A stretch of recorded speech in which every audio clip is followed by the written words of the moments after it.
Welcome back to our beginner guide. Enjoy. Okay, so we have obviously a lot of stuff that's just spread around on the ground. So before we go out and look for clockworks, because we have to survive another night, while it's nighttime, I'm going to ask if any of my friends that are in the server can help me by holding a torch while I chop down a few trees. So I'm going to chop down a few trees. We're going to try to get just a few more logs. We don't need very many, but I'm going to make us a chest inside of the game. So one recommendation that I have is try not to get rid of any small trees. You always want to make sure that you destroy the bigger trees so that way you get more wood from it, and it's a little bit easier to get more pine cones from it, so that way for future planting you always make sure that you have extras. I'm just going to get enough wood here so we can make it. Now, in order to make the chest, some recipes you can actually see without actually having the science machine.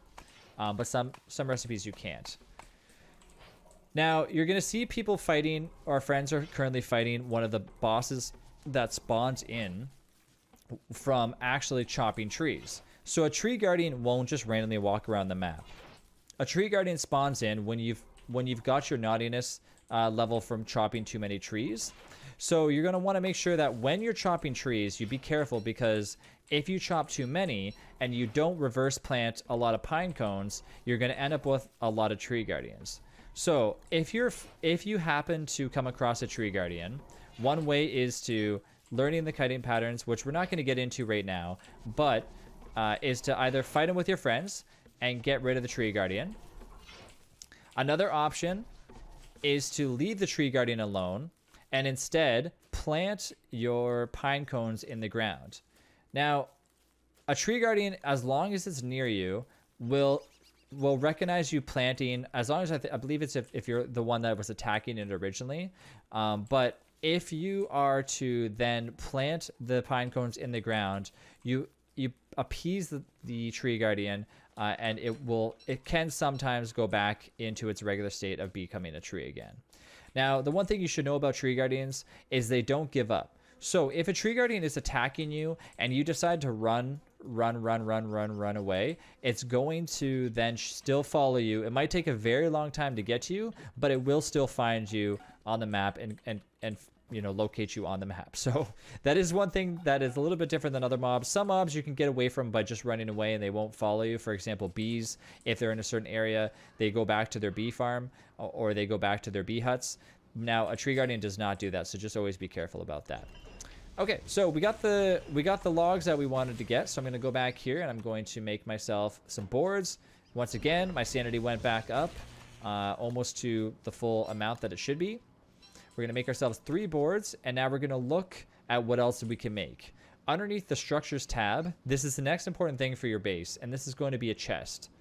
Now, obviously a chest, pretty straightforward. It's for adding stuff into your base rather than leaving it on the ground to be grabbed by, mobs or anything that's close by that can potentially eat it or anything. So we're going to take these, and now we're going to put the stuff that we want to rot inside of the chest. If at any point in time you had something that you obviously did not want to rot, you can put it inside the fridge. Some food will have restrictions as to if it can go inside of a fridge or not, but those are only certain foods that we won't really talk about that much right now. So anything that you find on the ground that you don't want to just be sitting there, you want to clean up your base a little bit, perfect reason for having chests. So let's go ahead and put some stuff away. Some silk. Maybe a firefly or 2, but we're going to keep the firefly because I'm going to show you something that I like making here. We'll put the extra charcoal in there because we don't need that. Some cut reeds we're not going to get into right now. We have our extra grass and we have our extra twigs. Now, the full stack of twigs in my inventory are set to 40. So as soon as you have 40 of something in your inventory, I generally recommend don't keep more than that because you don't need to have that as soon as you have a base. As soon as you are exploring and you're walking through and you're trying to find yourself an area, that's an okay time to keep more than 40. But once you establish a base, make sure that you put that stuff inside of a chest so that way if you do die, you don't accidentally burn everything up. For example, you're going to come across mobs that are going to cause you to catch on fire and things like that. So if you die in these situations and you tend to burn up 60, 65 or plus grass or twigs, unfortunately, you're going to lose the whole stack, and you might end up losing everything that you have. Now, another cool thing about this game is that resources can be used even further. So you see these 3% pickaxes. Most people will just say, okay, throw those in the garbage. They're not good to be used. Now, what I suggest for these is always keep them available, because pickaxes are the one weapons that could be used to upgrade to something else in the game, which is called a thermal stone. And a thermal stone is going to be used late game when you're getting into winter time. And before you get into winter, you're going to definitely need a thermal stone. So we have enough rocks right now, and we have 3% pickaxes. So let's go ahead. We're going to go to the survival tab, and we're going to make ourselves a thermal stone. It requires 10 rocks, 1 pickaxe, and 3 flint. Be careful though, because if you decide to make a thermal stone too early and deplenish your rock supply, it could kind of put you in a situation where you notice that you probably shouldn't have done that before you made a fire pit. So that's why I always suggest do all these things before, do the steps that we showed you before, going through the process of making extra tools. So we have our torch, we have our axe, we have our thermal stone, we have a pickaxe, and we have another pickaxe. All right. So in the morning, we're gonna go out with our friends if they manage to find us some clockworks, if we find some clockworks together, and then we're also gonna go over to the biome that has a boss in it, but also has some goodies in it as well too. So I see that they're over there. They're collecting some more rocks. In our inventory, we are really low on rocks, so we're gonna look on the map to find out where rocks can spawn. This is a killer bee biome, as we mentioned before. Try to stay away from that unless you absolutely need to. And you can see that some rocks are over here, but our big rock supplies are going to be coming from this biome right here, which is the meteor biome, which we're kind of near right now. Now, over here in this area, there are other rocks as well too, but these biomes have generally like certain mobs that will spawn on them. As you can see in this this meteor biome, there is the Tallbird Fortress. I won't go too close to it right now. Potentially when we get ourselves some more armor and some more healing, I'll go back to you guys and show what happens. There's things in this game called set pieces. Now, set pieces are made in Don't Starve together for adding certain things like the Tallbird Fortress that I mentioned right now. There's the Crater Graveyard. There is the McTusk Camps. There's so many different set pieces in this game that to kind of go through, but as time goes on, and if we manage to get a few set pieces in this world, I will show you. So let's go over there and let's help them do that. But of course, do I really want to be holding a torch in this game the entire time while I'm chopping? There's two options behind this. One option is going into the caves, which we're not going to do right now. We'll do that later on, and getting yourself something known as the light bulb. Keep that for future reference because that is something to look into. But I don't want to do that. So we had our friend, I believe it was Rob. He grabbed ourselves one silk, or a stack of silk, and he went to the survival tab, and he scrolled up, and he looked for what is called a bug net. Now, a bug net is extremely useful in this game. You can use it as many times as you want. I'm not going to make one because there's one right to my right, but you can see that it requires 1 rope, 2 silk, and 4 twigs. If you manage to get a bug net early on before day 10, you're going to be in a really good situation. So I'm going to actually go through, and I have what I need in my inventory, but I'm going to wait to show you guys exactly what you need.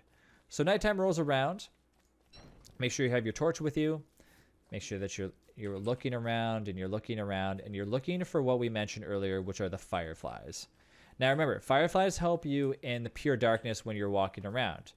They don't appear when you're out of light. They generally appear at certain biomes more than others.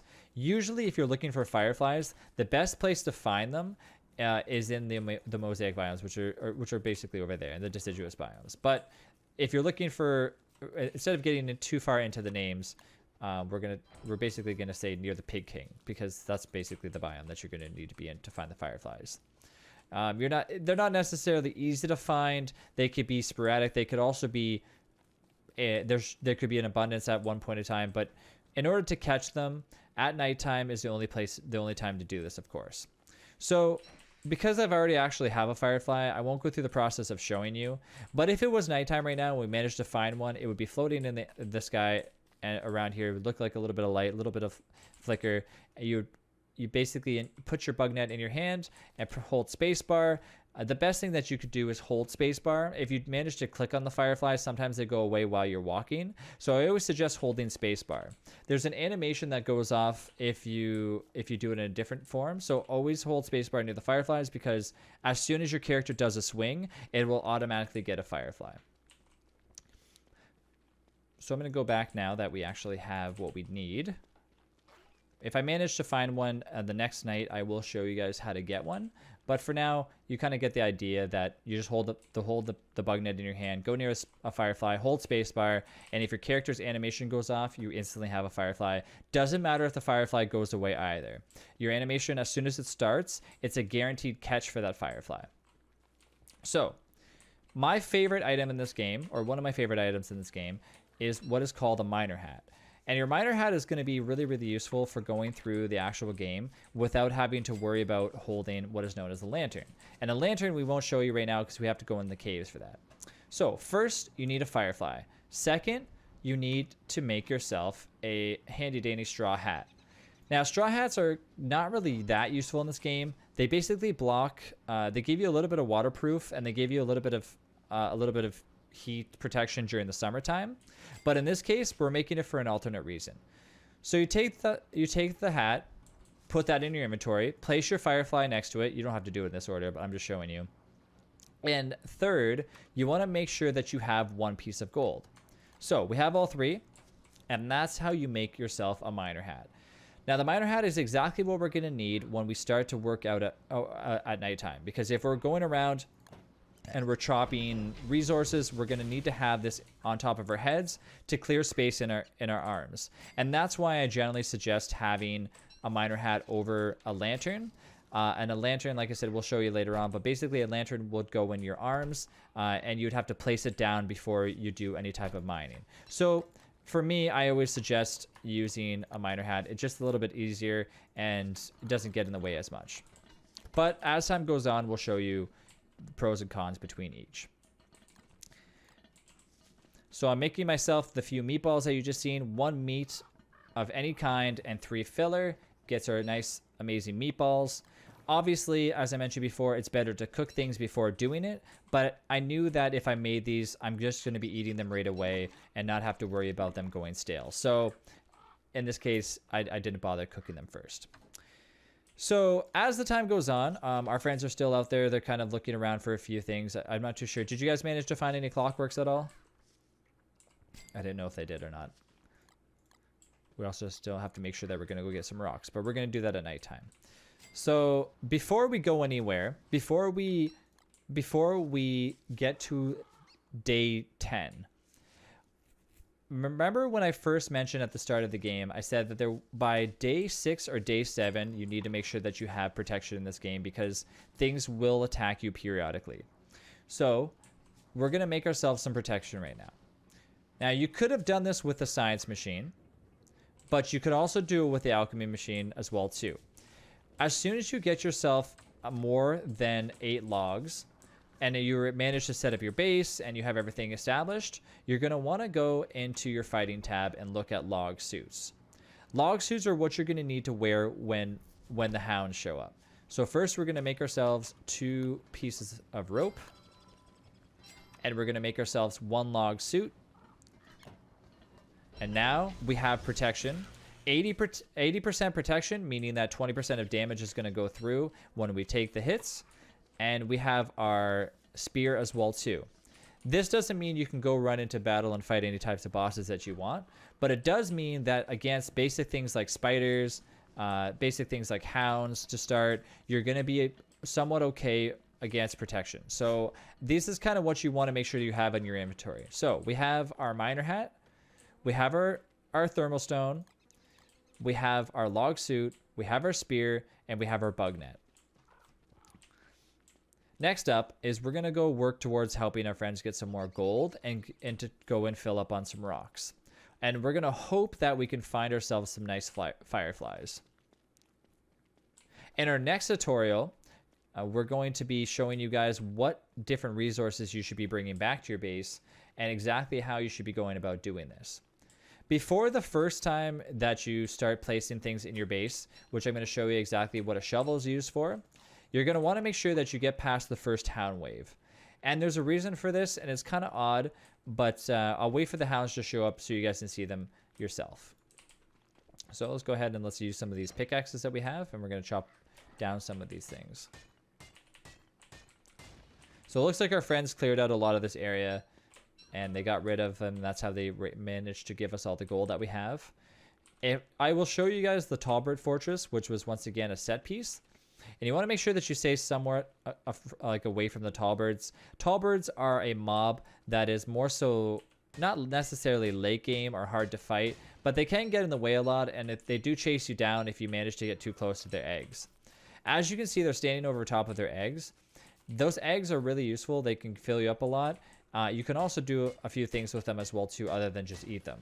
But we won't get too far into that, so that's for another video. So I'm going to focus on getting a few rocks. As you can see, there's some ice left here that's slowly starting to grow a little bit more. And this ice will get more and more and more into a full glacier as winter starts to approach. So using the show me mod, you can see a thing that says, quote, rock_ice change in 27 seconds. So what that means is that that ice formation is going to slowly start to form into a bigger piece as time goes on. And that timer is going to go up and up and up, like as I mentioned, until winter arrives, and it's going to become a full glacier. So you could either A, mine it now if you wanted to use ice as filler, because yes, ice can be used as filler as well too. Or you can wait until wintertime if you're not in the need of it, as of right now. So it's nighttime.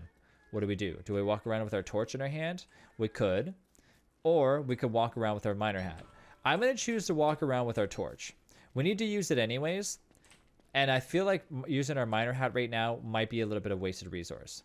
And there you go. There's the firefly. So, as I mentioned before, complete darkness, hold your bug net in your hand. It's completely dark outside. Hold spacebar near a firefly, and animation goes through, and you have yourself a firefly. So as you've seen, the firefly did disappear. I will show you how to do it again. Hold spacebar near firefly. The firefly is in the process of disappearing as you're swinging, but because you're already swinging, your character will guarantee to be picking up. Let's do this one more time. I missed that one because I decided to pick up a twig instead. Go like that. One thing you want to be afraid of is that noise. I'll wait for that noise to appear again. That noise is letting you know that you are in darkness and something is about to attack. If you hear that noise and it gets to the point where the sound clip is about to end, you're going to want to make sure that you hold a torch in your hand at that point in time. Otherwise, you're going to be hit by Charlie, which is kind of like an invisible ghost character that you don't really need to worry about too much, but just know that they do damage, and that's very hard to take on early game. You can only take a few hits before you die. So sometimes if your torch is going down, say your torch is at 15%, you can do something what is known as kind of like not torch glitching, but you can hold it in your hand, let it disappear, hold it, disappear, hold it, disappear. During nighttime, your sanity will drain very, very fast if you're in the darkness. If your torch is at 5% and you want it to last longer, you can do that. On the next episode, I will show you how to use your torch if it's at low percentage and you have nothing else around you, no fireflies, no nothing. And it'll help you to get through it. But remember that your sanity will take a hit accordingly. These little guys that you see around here are known as grass geckos, and they tend to appear when if grass ends up being around for a while. They also appear randomly along your map as well too.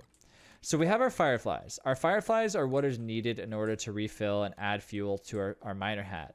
But I tend to leave the fireflies alone and focus on the resource that's in the basement, which is also what I call the caves. But I think that for now we'll stick to using fireflies until that. So in this episode, we were able to show you a few different starting points, including what easy game or early game crockpot recipes to use. I'm hoping that in the next one we'll be able to show you guys a few clockwork fights if possible, and hopefully in the next one we'll get over to that pesky dragonfly, which is a gigantic boss that you should be afraid of, and show you how to get some gears from there as well too. I don't want you guys to be too scared of wandering around early game, but I also want you guys to make sure that you're able to see what gets you guys gears, what gets you guys the resources you need. So as always, make sure that you guys have friends with you, because you might end up in a situation when you're out looking at tumbleweeds and find yourself being surrounded by hounds. So make sure that if you are ever going out and looking for things in this game, you're going to want to make sure that you have your log suit before then. I might also suggest not going anywhere too soon before the hounds do show up. On day 9 or 10 is usually when they will. Sometimes you can get a little bit luckier and they'll drag it out a little bit longer. So try not to go on too many adventures solo if you find yourself struggling with death very early on in the game. So you can always have friends back you up, as long as you guys all have your log suits and your spears. We'll be able to show you guys soon how easy it is to fight the hounds for the first few times, as long as you have these resources. So that's about it for now. On the next episode, we'll be able to show you guys where you can get yourself some gears, which is at the clockworks, which are very cool little creatures that try to attack you when you get close. Also, another thing, which is the tumbleweed biome, which is located near a biome with a gigantic boss that can drop some amazing loot. And we'll be able to show you guys probably a few other things as well too. If you guys want to make sure that you leave something in the comment, for example, if you think that I skipped over something, or you want me to slow down a little bit, or you think that the tutorial is good, but you want me in the next video to show you something, including those, I will definitely do that. I want to keep these videos kind of short. Each day in the game is generally can be anywhere from 8 minutes, 7 minutes long, depending on how fast your days are going by. But they always, like I said, I always want to try to keep these videos as short and sweet as possible, but also try to include as much information as I can. So I hope to see you guys soon. And if you guys, like I said, have any questions, make sure to leave them in the comments, and I will make sure to look at them and go over them, and hopefully in the next video correct anything that I might have done wrong. But here's our new base with our new crock pot setup, with our new fridge, our fire pit, our new chest, and our alchemy engine that we all made ourselves. And we managed to get ourselves a nice miner hat, a log suit, and a spear, and we're on our way to continue not starving and don't starve. I will see you guys in the next one. Have a good one, everyone. Bye.